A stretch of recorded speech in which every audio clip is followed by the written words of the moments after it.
Good morning. My name is Honey Shields, and I'm an adjunct professor here in the Health Sciences Department at Lehman College. I'd like to introduce my friend Dee Nelson.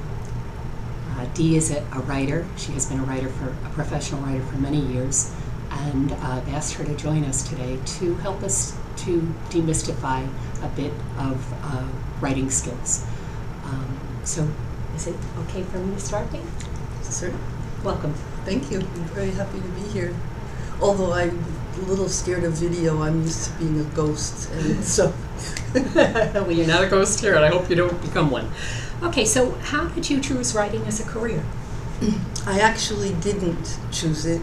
I think I never would have had the confidence to choose that kind of career. I started out as a teacher. I taught French. I moved to France. I taught English.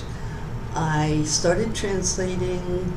I wound up with a translation job for IBM. They hired me as a research assistant. The chief speechwriter got sick. I did a speech, and that was it. Wow. Well, 35 years ago, that was. I guess you liked it. Yeah. So, what is the best part about writing? When it's done. Okay. No, actually, there are wonderful moments. It's kind of like when you learn to ride a bike, and there's that moment when you don't have to worry about how to pedal or how to steer or how to keep your balance, and you're suddenly just riding. So there's a moment sometimes when you're writing where you completely forget yourself, and that's a really nice feeling. That's never happened to me in writing, but I'm really glad to hear there is that flow. Not often, but it happens, yes. Great. What is the worst part? The blank page. The blank page, after 35 years, still scares me to death. Oh, that. And how do you get past that blank page? I want to show you something that I think will sum it up. And that is, what I do in front of the blank page is to fill it with something, anything, just so that it's not blank anymore. And if you look at this sentence here, which is, 50 words long or something, that was the very first sentence of the first draft I did of an editorial. And it was for the chairman of IBM Europe. And it was back in the 1980s, and the European Union was coming together, and they were doing a lot of things like trying to make the standards between countries be the same, so you could plug in something in Italy and plug in the same thing in France and so on. And so they asked him to do an editorial about the importance of having standards, especially for environmental emissions and things like this. So what you see here is the first draft, and if you have trouble making sense of it, it's because it doesn't really make a lot of sense. But it was me trying to figure out what to say, and then if you look at this next version, this is maybe draft 12. This is what finally got published, and you see it's got maybe 7 words in it. And I think one of the ironies is that when you see something that is good writing, it looks so simple and it looks so obvious that you think, oh, well, I could never do that. But it's actually very hard to get there. And I have a nephew who used to be absolutely terrified of writing. And one day I took him to the Morgan Library, in Manhattan, and they have manuscripts. And I was showing him all these famous writers who had scribbles all over the place where they were rewriting, and that was on typeset things, so they had already been through, I don't know how many drafts.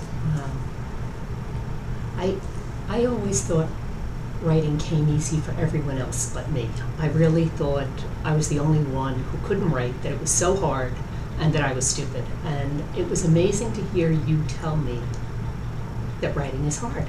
It is hard. It is. Thomas Mann had a really, I have a little quote here which I really like, which I don't know if you can see it, but it says, A writer is somebody for whom writing is more difficult than it is for other people, which is kind of the contrary of what you'd think. But if you have trouble writing, welcome to the club. I don't think there's any way to not have trouble. At least I haven't found it. Puts a different perspective on it for me. Well, at least if you can separate the fact that it's one thing if it's hard, and as long as you don't have to be terrified that it's hard, and you think, you know, for example, if you see somebody playing the violin, you know they didn't just get out of bed, and you know how much work went into that. And there's something about writing that people don't realize that it's exactly the same thing. You don't just get up and, you know, you have to practice. So if I were a student then, we shouldn't wait till the last night to write the paper? Is that what you're saying? That is exactly right. And, you know, I was a terrible procrastinator when I was at school. And I think a lot of times procrastination is because you're dreading something, so instead of getting it over with, you keep putting it off. But since I've been a professional writer, I always find that I write something and I have to sleep on it. Because the next morning, you know, I may think, oh, I'm a genius at 11 o'clock at night, and I look at it the next morning and I think, who did that?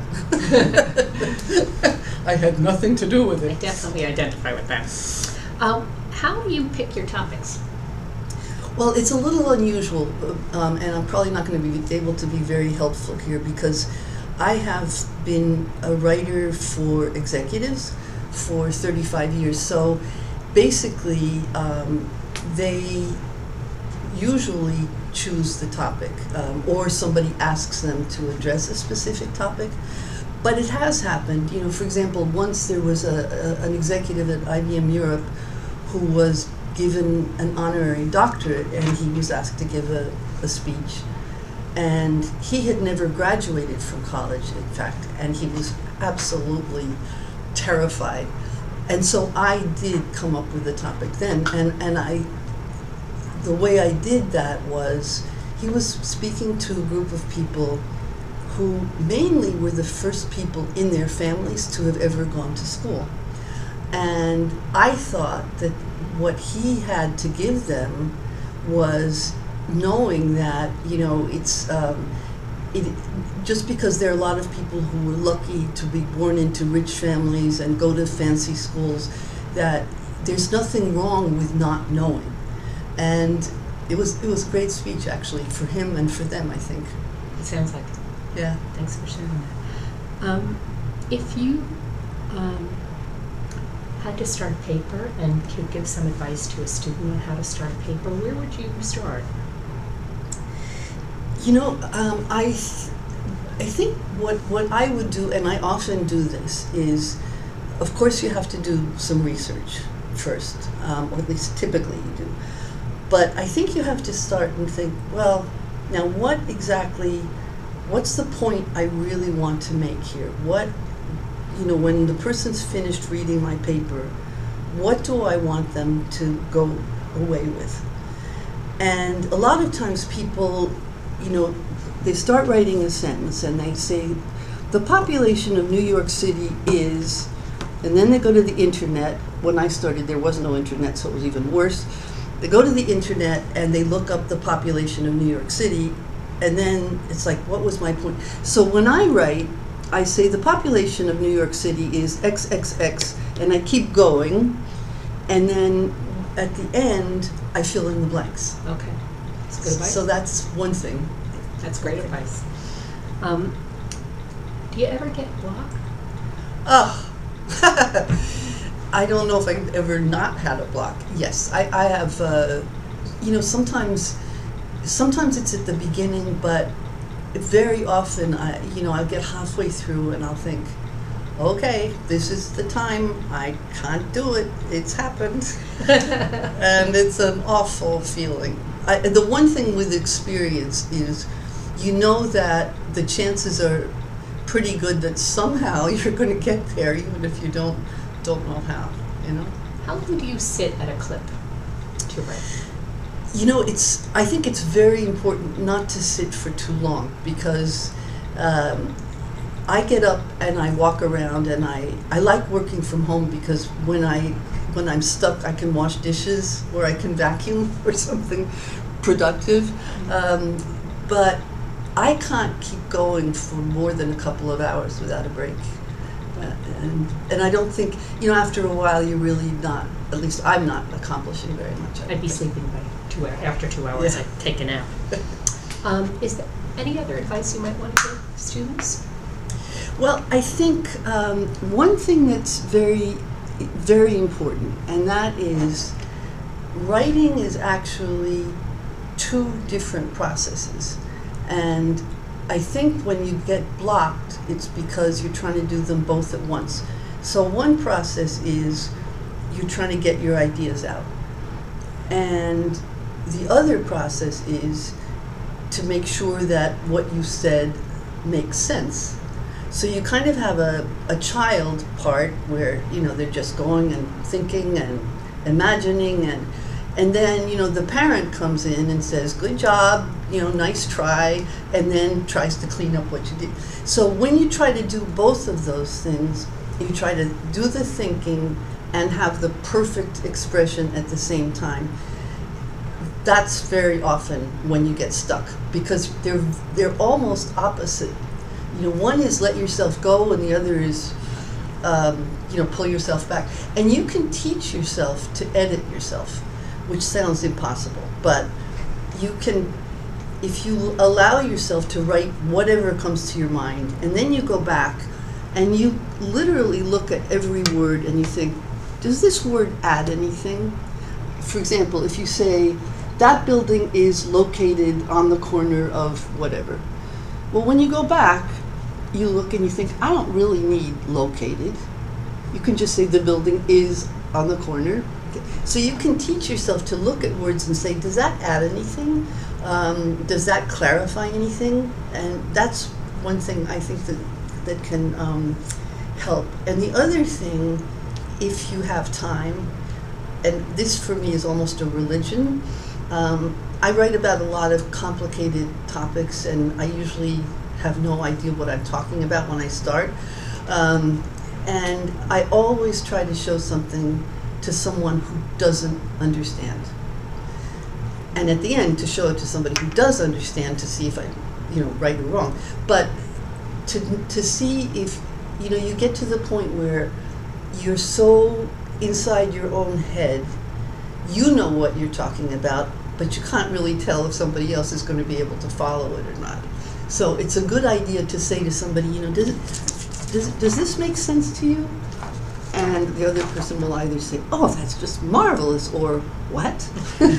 So that process is a two-way process that's interactive between Yes. the reader as well as the writer, and it Exactly. helps to review that. That's right. So it's not just a task, it's a process. It is. And, I think that a lot of times people think that the important thing in a paper is the information, which is true to a point, but what's really important is whether you got that information, you conveyed it to the person who's reading it. So the real objective of the paper is not the information, it's the reader, and to see if you actually managed to convey what you were trying to convey. That's very illuminating, and I thank you for your great advice with this, and I look forward to helping my students with your information. And I wish expertise. them luck. I really, really hope it works, and I hope this has been helpful. Thank you. Thanks, Steve.